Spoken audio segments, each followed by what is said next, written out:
மாண்புமிகு தமிழ்நாடு முதலமைச்சர் திரு C. Joseph Vijay அவர்களுக்கு கட்சி சார்பற்ற தமிழக விவசாய சங்கம் மற்றும் ஏர்முனை இளைஞரணி சார்பாக NSP வெற்றியாகிய நான் என்னுடைய பணிவான வணக்கத்தை தெரிவித்துக் கொள்கின்றேன். இன்னைக்கு நான் கவனத்துக்கு கொண்டு வர விரும்புறது ஒரு மிக முக்கியமான கோரிக்கை மட்டும் அல்ல. தமிழ்நாட்டோட உழவர் போராட்ட வரலாற்றோடு தொடர்புடைய ஒரு மறுக்கப்பட்ட வரலாற்று நீதியை நிலைநாட்ட வேண்டித்தான். உழவர் உரிமைக்காக நடைபெற்ற போராட்டங்கள்ல உயிர் தியாகம் செய்த 64 உழவர்களின் குடும்பங்கள்ல தகுதியுடைய ஒருவருக்கு கருணை அடிப்படையில் அரசு பணி வழங்க வேண்டும் அப்படிங்கறது தான் இன்னைக்கு எங்களுடைய கோரிக்கை. 1970களில் 1 பைசா 2 பைசா விவசாய மின்கட்டணம் உயர்த்தப்பட்டதை எதிர்த்து உழவர் பெருந்தலைவர் ஐயா சி. நாராயணசாமி நாயுடு அவர்கள் தலைமையில் தொடங்கிய உழவர் போராட்டம் பின் நாட்கள்ல விவசாயிகளோட பல்வேறு உரிமைகளுக்கான மிகப்பெரிய மக்கள் இயக்கமாக வளர்ந்துச்சு. துரதிருஷ்டவசமாக அன்னைக்கு லட்சக்கணக்கான விவசாயிகள் திரண்டு எழுப்பி அந்த நியாயமான கோரிக்கைகளை நிறைவேற்றுவதற்கு பதிலாக அன்னைக்கு இருந்த அரசுகள் மேற்கொண்ட காவல்துறையின் துப்பாக்கி சூட்டிலையும் அரசாங்கத்தோட அடக்குமுறை நடவடிக்கைகளாலும் பல்வேறு காலகட்டங்களில் 64 உழவர் தியாகிகளின் உயிர்கள் பறிக்கப்பட்டுச்சு. ஆனாலும் அவங்க சிந்தின ரத்தமும் அந்த தியாகமும் வீணாகவில்லை.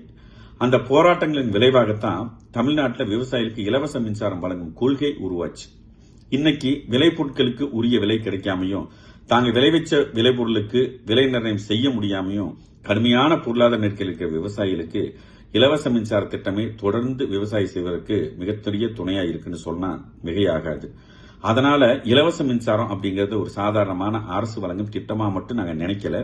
தமிழ்நாட்டின் விவசாயத்தை தாங்கி நிற்கும் உயிர் நாடியா நாம இதை நம்புறோம். இன்னைக்கு அந்த போராட்டத்தோட பலனை தமிழ்நாட்டில் இருக்கிற லட்சக்கணக்கான விவசாயிகள் அனுபவித்து வருகிறார்கள். ஆனா அந்த பலனுக்காக உயிர் தியாகம் செய்த 64 உழவர் தியாகிகளின் குடும்பங்கள் மட்டும் இன்னைக்கு பொருளாதார ரீதியில நலிவடைந்தும் உரிய அங்கீகாரத்துக்காகவும் காத்துட்டு இருக்கு.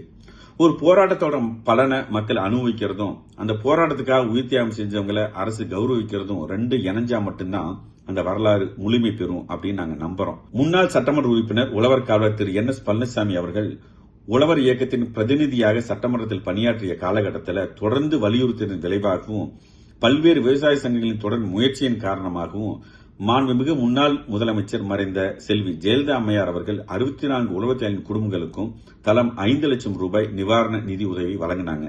அந்த மனிதநேயமான முடிவை நாங்கள் நிச்சயமா நன்றியோடு நினைவு கூறுறோம். தமிழ்நாட்டோட அரசியல் வரலாற்றை பார்க்கும்போது இந்திய எதிர்ப்பு போராட்டத்தின் மூலமாக ஆட்சி கட்டலுக்கு வந்த திராவிட இயக்கங்கள் ஆட்சி அதிகாரத்தை கைப்பற்றிய பிறகு இந்திய எதிர்ப்பு போராட்டத்தில் பங்கேற்றவங்களுக்கும் மொழிப்போர் தியாகிகளுக்கும் அரசு மரியாதை, ஓய்வூதியம் உள்ளிட்ட பல்வேறு அங்கீகாரங்கள் வழங்கப்பட்டன. அந்த வரலாற்று முடிவை நிச்சயமாக நாங்கள் முழு மனதோடு வரவேற்கிறோம். ஆனால் உழவர் இயக்கம் லட்சக்கணக்கான விவசாயிகள் பங்கேற்று போராட்டம் நடத்திய போதும் ஆட்சி அதிகாரத்தை பெறாத காரணத்தினால உழவர் போராட்டத்தில் உயிர் தியாகம் செய்த 64 உழவர் தியாகிகளின் குடும்பங்களுக்கு இன்னைக்கு வரைக்கும் அதே அளவிலான அரசு அங்கீகாரமோ நிரந்தரமான மறுவாழ்வு வாய்ப்போ கிடைக்காம இருக்கு. இந்த வரலாற்று முடிவை மாற்றி வரலாற்று குறையை நிவர்த்தி செய்ய வேண்டிய கடமை இன்னைக்கு இருக்குன்னு நாங்க நம்புறோம். சமீபத்தில் கரூர் நடைபெற்ற நிகழ்வுல கூட்ட நெரிசல சிக்கி உயிரிழந்த குடும்பங்களுக்கு தாங்கள் கருணை அடிப்படையில் அரசு பணி வழங்கிய மனிதநேயமான முடிவை நாங்க மனசார வரவேற்கிறோம். மாண்புமிகு முதலமைச்சர் அவர்களே, ஒரு உயிரிழப்பின் பின்னால் இருக்கிற ஒரு குடும்பத்தின் எதிர்காலத்தை பார்க்கும் அதே மனிதநேயத்தை உழவர் உரிமைக்காக தங்களோட இன்னொரு அர்ப்பணித்த 64 உழவர் குடும்பங்களுக்கும் நீங்க நீட்டிக்க வேணும் அப்படின்னு நாங்க வேண்டி கேட்டுக்கிறோம். 64 உழவர் தியாகிகளோட குடும்பங்கள்ல தகுதியுடைய ஒருவருக்கு கருணை அடிப்படையில் அரசு பணி வழங்குறது அப்படிங்கிறது ஒரு குடும்பத்துக்கு வேலை வழங்குற ஒரு முடிவு மட்டும் அல்ல. அது தமிழ்நாட்டோட உழவர் போராட்ட வரலாற்றிற்கு தமிழ்நாடு அரசு வழங்கும் உரிய வரலாற்று அங்கீகாரமா நிச்சயமா அமையும் நாங்க நம்புறோம்.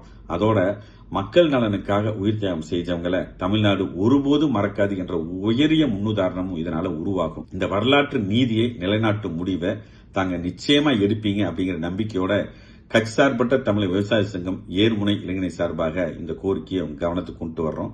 நன்றி, வணக்கம்.